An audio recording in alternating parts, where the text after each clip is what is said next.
शुक्रवार को सुबह 12 बजने से कुछ मिनट पहले पर धरती ऐसी कांपी कि म्यांमार से लेकर दिल्ली तक हड़कंप मच गया।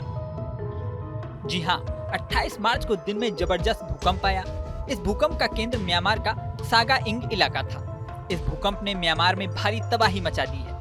वहाँ नेशनल इमरजेंसी तक डिक्लेयर कर दी गई है। सबसे बड़ी बात है कि म्यांमार में 7.7 तीव्रता का और उसके बाद 6.4 तीव्रता के 2 भूकंप आए। म्यांमार ऐसा देश है जहां पहले भी कई बार भूकंप आ चुके हैं।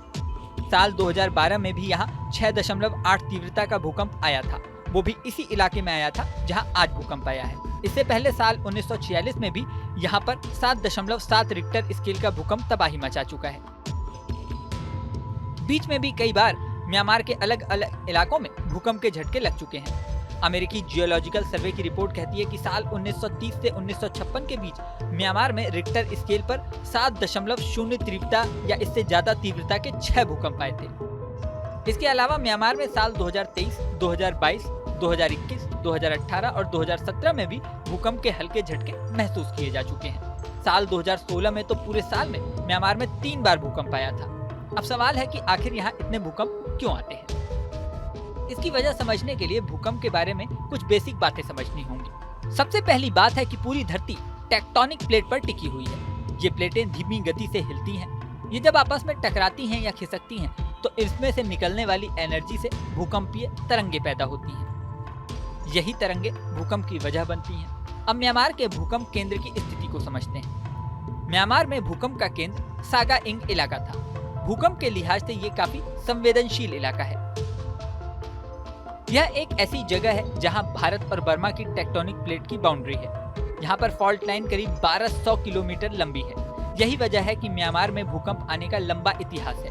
सागा इंग में टेक्टोनिक प्लेट का मूवमेंट होता ही रहता है, लेकिन इस बार आए भूकंप की तीव्रता पहले से काफी ज्यादा रही। भूकंप की तीव्रता अधिक होने और लगातार 2 झटके लगने की वजह से म्यांमार में भारी तबाही हुई। इमारतों के ढहने से लेकर ब्रिज के गिरने तक के वीडियो सामने आए हैं। भूकंप को लेकर कितना नुकसान हुआ है इसका आकलन अभी जारी है। वहीं ये बात भी आपको बता दें कि म्यांमार के अलावा थाईलैंड में भी भारी नुकसान हुआ है। भारत की बात करें तो पूर्वोत्तर इलाकों से लेकर दिल्ली तक भूकंप के झटके महसूस किए गए। मणिपुर केंद्र के अनुसार 7.7 तीव्रता का भूकंप आने के बाद कोलकाता और इम्फाल में भी झटके महसूस किए गए। मणिपुर में भूकंप के झटकों से इम्फाल के थंगल बाजार में दहशत फैल गई। यहाँ पर कई बहुमंजिला इमारतें हैं जो कि काफी पुरानी हैं। मेघालय के पूर्वी गारो हिल्स इलाके में भी हल्की तीव्रता के झटके महसूस किए गए। दिल्ली और आसपास के इलाकों में भी भूकंप के हल्के झटके महसूस किए गए। अब भूकंप के बाद हुई तबाही से म्यांमार, थाईलैंड और अन्य इलाके कैसे निपटते हैं और आपदा प्रबंधन के लिए क्या व्यवस्थाएं की जाती हैं, ये देखने वाली बात होगी। इस वीडियो में फिलहाल इतना ही। बने रहें न्यूज नेशन के डिजिटल प्लेटफॉर्म पर।